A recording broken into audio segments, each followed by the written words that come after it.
Ronnie Jones is the chairman of the Louisiana State Gaming Control Board. Hey, Mr. Ronnie, how you been? Morning, folks. I'm good. How are you guys? So, talk to us about the Diamond Jacks thing, the changes in the legislature, the changes in the gaming rules for the state of Louisiana. But let's start with Diamond Jacks. Is it done? Okay. Are they staying? What's going to happen? Any idea? My sense of the legislative process is things are never ever done until they sine die.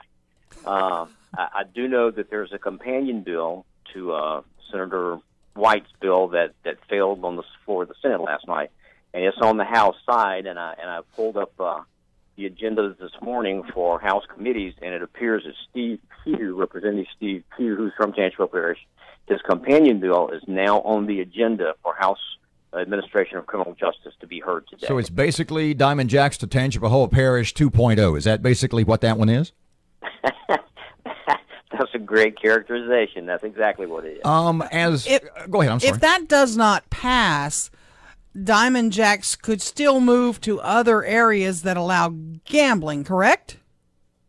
It's a complicated process because about half the parishes authorized riverboat gambling back in 1996, and the other half did not. Tangipahoa was one of those, kind of an outlier, because it did not authorize video poker, but it did authorize riverboat gaming, despite the fact that there were no designated waterways.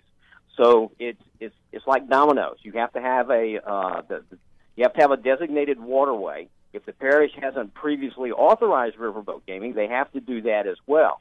So, hypothetically, if Steve Pugh's bill doesn't get out of committee and that issue would appear to be dead for this session, they would have to wait until another legislative session to try and figure out where they wanted to move that license, if they intend to do that. I don't know. If it fails on the House side, Peninsula Pacific may just say, we're going to improve the property in Bossier City. Let me ask you this, Ronnie. You just mentioned the waterway. The bill that changes and expands gambling, as folks say, lets the boats move to within 1,200 feet of where they're currently located. What if there's a new boat proposal? Does it even have to be built near or on a waterway in the future? I'm not sure I understood your question, Erin. Walk me through it again. You brought up the Diamond Jacks, that they had to be on a waterway. With the legislation that passed in the Senate yesterday saying the boats could now expand to within 1,200 feet of where they currently exist, let's say I want to take Diamond Jacks now and go put it in Tangipahoa Parish. Under this new law, if it's signed, does it even have to be on or near a waterway? Mr. Ronnie, before you answer, let me take a shot at this and make it sound absurd, and then you can tell me that my mind isn't right. Basically, the legislature has to declare the Tangipahoa River a navigable waterway, so that the people who own whatever boat wants to move there, in this case Diamond Jacks, that they have to apply for a boat site so that they can build a land-based casino within 1,200 feet of a boat they don't have to build.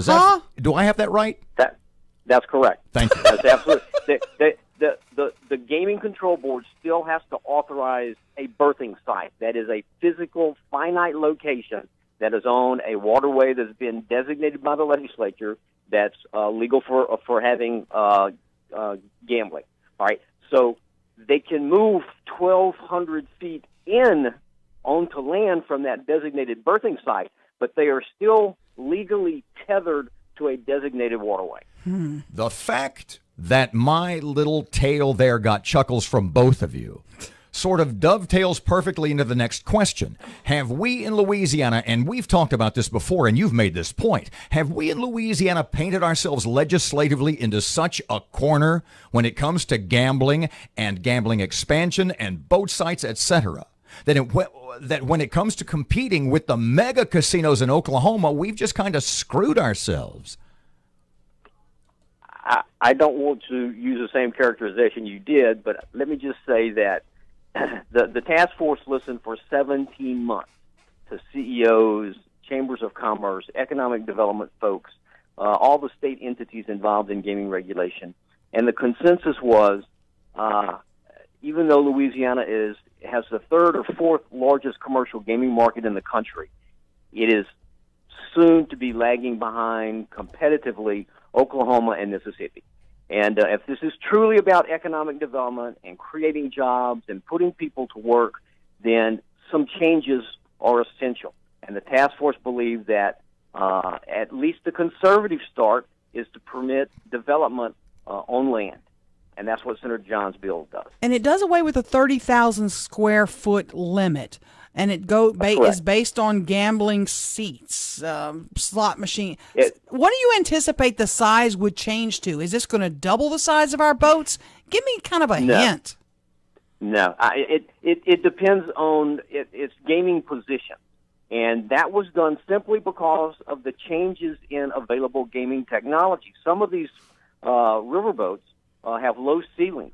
Some can't even accommodate some of the new evolving technology devices that are out there because they're too large.